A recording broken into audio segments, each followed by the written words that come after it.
और युद्ध की खबरों के बाद अब लौटते हैं राजनीति की खबर की तरफ। उत्तर प्रदेश विधानसभा चुनाव में करीब साल भर से कम का वक्त बचा है। जातीय गोलबंदी यूपी में तेज है। यूपी पुलिस भर्ती परीक्षा में एक सवाल ने ब्राह्मण के मुद्दे को फिर से धार दी है।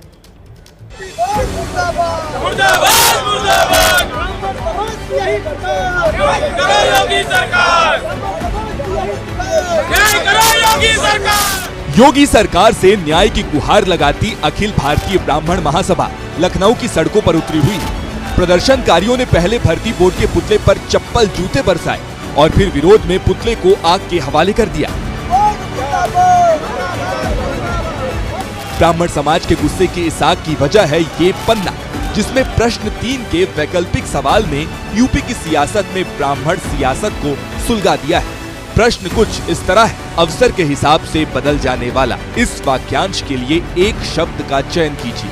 विकल्प ए पंडित, विकल्प बी अवसरवादी, विकल्प सी निष्कपट, विकल्प डी सदाचारी। सामान्य हिंदी का ये प्रश्न 3 यूपी पुलिस की एसआई परीक्षा में पूछा गया था, जो शनिवार यानी 14 मार्च को आयोजित की गई थी। इस सवाल के साथ ही यूपी की सियासत में ब्राह्मण समाज को लेकर नया विवाद जुड़ गया। वो पंडित को लेकर जो दिया गया था, वो पंडित ऑप्शन नहीं होना चाहिए था। वो किसी जातिगत के लिए वो एक टिप्पणी था और काफी निंदनीय क्वेश्चन था, इसलिए हम खुद ही ब्राह्मण कुल के हैं, हम खुद ही उस क्वेश्चन का विरोध किए थे। सरकार के भीतर से इस विरोध के सुर तेज हो गए। डिप्टी सीएम ब्रजेश पाठक ने सोशल मीडिया एक्स पर लिखा, परीक्षा में आए हुए एक प्रश्न को लेकर जो विकल्प दिए गए उन पर हमें कड़ी आपत्ति है।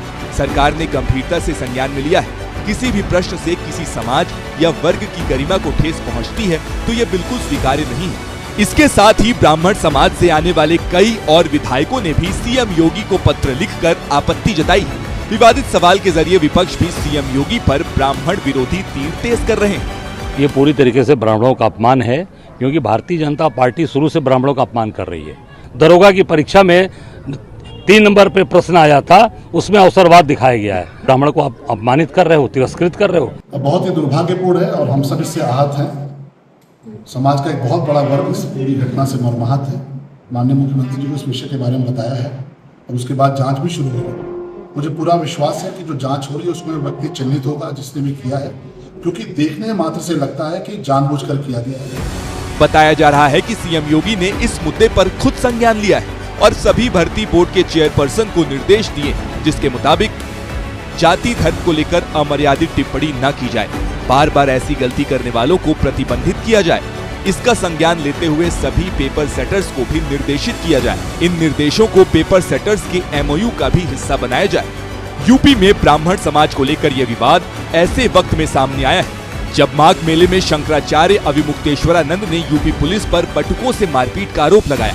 बरेली सिटी मजिस्ट्रेट ने ब्राह्मण विरोध के आरोप लगाकर नौकरी से इस्तीफा दिया और केंद्र सरकार की तरफ से लाई यूजीसी कानूनों का विरोध भी सबसे ज्यादा ब्राह्मण समुदाय ने ही किया।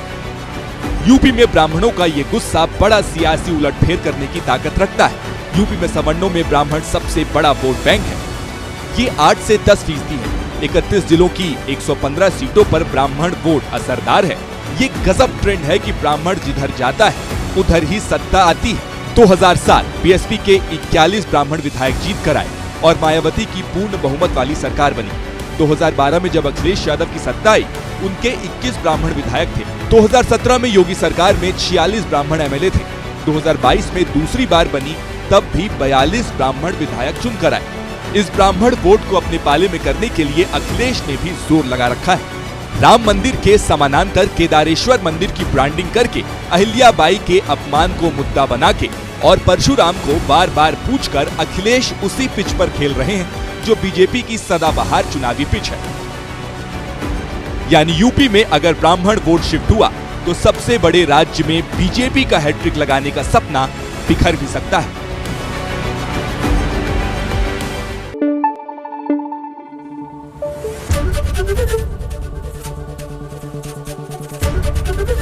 एबीपी न्यूज आपको रखे आगे।